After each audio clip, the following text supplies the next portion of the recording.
Hello, my name is Great Dissident, and I am one of Death. Yes, Death himself, one of his great underlings. One of the best. Or at least I was. Gosh, finally got that frog out of my spine. Where was I? Oh yes. Let's just say there was a bit of a miscommunication, and now I'm on a permanent vacation.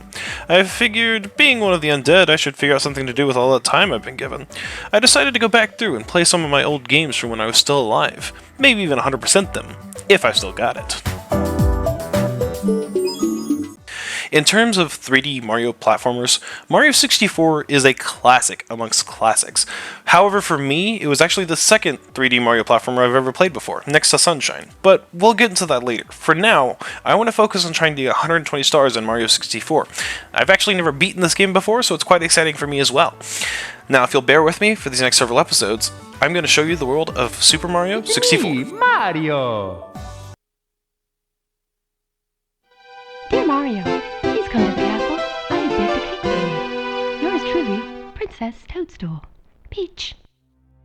Many of you have probably seen that cutscene dozens, maybe even hundreds of times, but this time was different. And it's not because I haven't played this game before, it's because this was my playthrough, and I'm gonna get all the stars and I'm gonna get that cake, no matter what it takes, whether it's 10 hours or 50.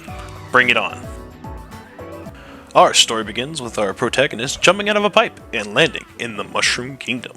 He seems kind of confused, and I don't really remember the controls all that well, so I take a moment to try and relearn them. It doesn't take very long for me to remember how clunky and weird these controls are. I try to go and learn a few things from the signs, and they are not of much help, so I wander around and find another sign. Oh, maybe this will be better. No, not really. I decide to make my way up towards the castle and see what I can find, and decide that I want to try and do a speedrunning trick and skip the Lakitu. I fail miserably, but we continue anyways. Making our way towards the castle, we finally get inside the door and go inside the castle.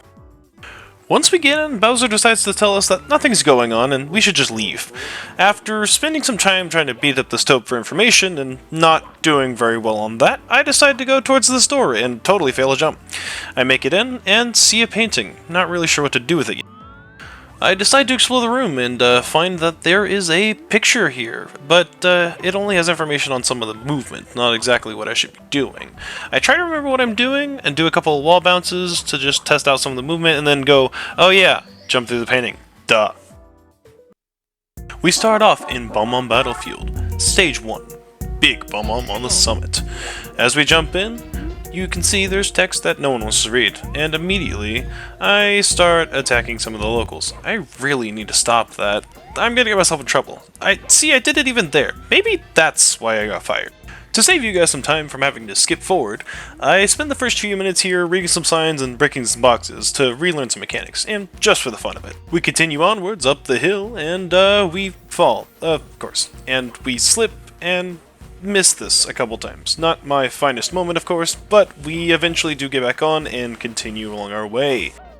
We finally make it to the mountain, and avoiding boulders and death at the same time, and where are those coming from? This is a dead end, but oh yeah, that's a shortcut.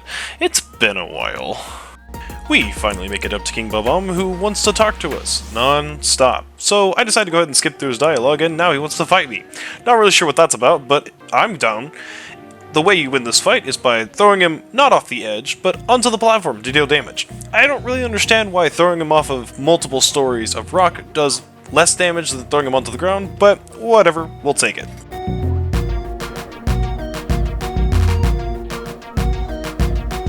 We do eventually land our third blow, and King Bob-omb tries to give us another lecture, but again, we don't want to listen and he kinda just explodes. That gives us our very first star. Here we go! After that, we're shot out of the painting and given some dialogue that says, oh, you've got some more doors. We basically just turn around and go right back in the painting and ignore it altogether. We waste no time in jumping into level 2, Foot Race with Koopa the Quick, to get our second star. There's not anything too special to note here, you just talk to Koopa, you start the race, and you make your way up the hill. He's not the fastest thing in the world, so it's pretty simple. I did use the shortcut this time, and it made it quite quick. In fact, I had to wait around for Koopa for quite a while. And you see that 1 minute score? That's a world record. Don't look it up. And with that, we make our way back into the painting for star number 3, Shoot to the Island in the Sky. This level starts like many others, where you land in the grass, and you can talk to these NPCs if you'd like, but now, there's a cannon active. I decided to take the first one and try to make my way up to that island that it's talking about, and I don't get even close. I eventually make my way around and up the mountain, and finally see that, oh, there's another cannon here. That's how I'm supposed to get across. I may have failed once, maybe twice, but we're not going to talk about that. Eventually I find out that this block has a hidden star in it, and I collect it and move on. Upon leaving Bob-omb Battlefield, we land back in the Mushroom Kingdom, but the game tries to tell us we have more doors to open. We ignore that and obviously go back in to find the 8 red coins in Bob-omb Battle. In case you haven't played this game before, here are the location of the 8 red coin. There's one atop the lift, past the bridge. One on this hill past the Goombas just chillin'. One on the Chain Chomp's post. There's 2 in the area with the 4 posts. Another one just under the bridge on the opposite side. One on the slope next to the Spiral Mountain, and lastly, one on the floating island above the tree. With that, the star spawns down way at the bottom, and we jump off to go collect our reward. Here we go! We continue onwards, as the 5th star in Bob-omb Battlefield is not accessible to us, as we need the wing cap. I decided to give in and move on to the second world, Whomp's Fortress. We jump right in hopes of catching our next star, but something unexpected happens. We suffer the first death of the run, and kind of a dumb one at that. What's that? Wait, no, you're not supposed to be here. No, fine. If you're gonna be here, at least make yourself useful and get out of here until I die next. Not that that's gonna happen for a while, I'm sure. We make our way back into Whomp's Fortress yet again for the first star. We make our way past the pushers and over the gap that killed us last time, and yet we get squashed by a thwomp. At least it's not a death, I suppose. We decide to do this cool, sick jump and roll over this plant, and then flip off the edge. Man, this controls are slippery, huh? Hey, Death Counter. Long time no see, I suppose? In fact, I decided it's time for you to get another point, because I jumped back in that pit that I fell in the first time to give you a 3rd point. We make our way up with no stupid deaths this time and finally talks to the Whomp Man himself to try and negotiate terms for the star. He isn't too happy and decides to attack us. Whatever. I go for what the kids call a speedrun trick, and it worked for a little bit, but then I might have gotten a little too greedy and died again. Come on! Getting tired of dying, I decided to go ahead and pick up a different star that wasn't too difficult. In fact, I shouldn't really have had access to this star yet, but I saw this on a video once and decided to try it. You just wall kick off of here and you have access to the platform. As easy as that.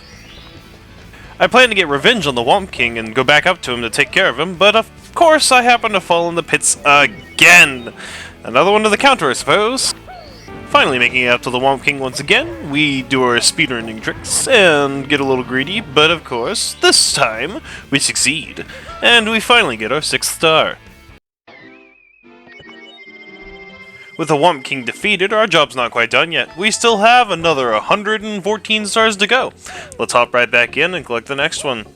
In place of Whomp, they decided to build a tower and put a star up top. I don't really understand why they did this, but that's where we're going next. Surprisingly, I didn't die in this section once, but, you know, there were some complications. We're not going to talk about that. Anyways, you just make your way up here, and as simple as that. Just grab the star and you're on your way. Next up was the red coins, every stage has them, and in the process of trying to collect them all, I did manage to die twice. Yes, twice. Go and just add them to the counter already. Let's get right back on track collecting those 8 red coins. The first one's on the middle pusher right at the beginning. The second one is on the slant just past the first piranha. The third one is on top of the second thwomp. If you just jump on top of them, it's under this little island here. Shortly following is the 4th coin right behind the first piranha. Following the path, the 5th one's just along this wall. For the 6th one, you just have to wait for the platform to do a 180 on the other side. Both coins 7 and 8 are on top of the floating islands. As the star name would suggest, that kinda makes sense. I jump down to collect my very well earned reward, the 8th star of the run. Here we go! The next star is the one in the cage way up high, and from what I'm aware, the only way to get up there is by using the bird, unless you're a pro speedrunner, which I very much so am not. Here we go! Hopping right back in, the next star is the one that's right here on the ledge. You can't see it because it's trapped inside, and you're supposed to use the cannon. I did attempt to do the speedrun trick once, but it kinda failed, so I just ended up using the cannon as intended. Here we go! The next and last star of this area is the 100 coin star, and I am kind of ashamed to say I died here quite a few times.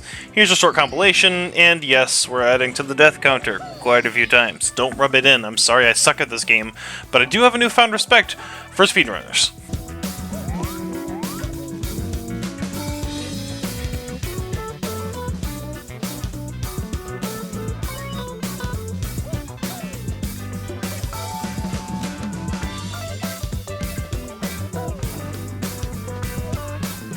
Eventually, between collecting red, blue, and of course gold coins, I did manage to get the 100 coin star. Now, it was a bit of a pain, mind you, but I did get it. I'm kinda proud of that.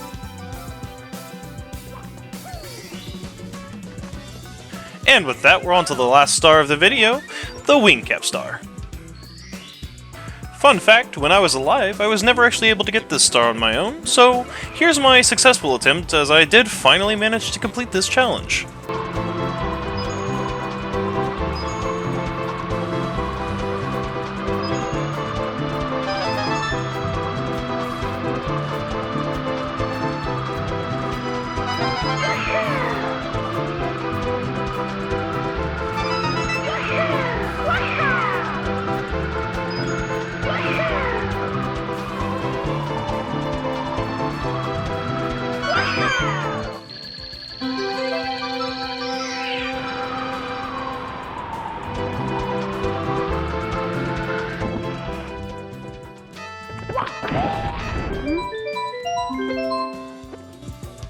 While that didn't look like much for some, that was quite an achievement for me, as I'd never actually managed to be able to do that before, and I was quite excited.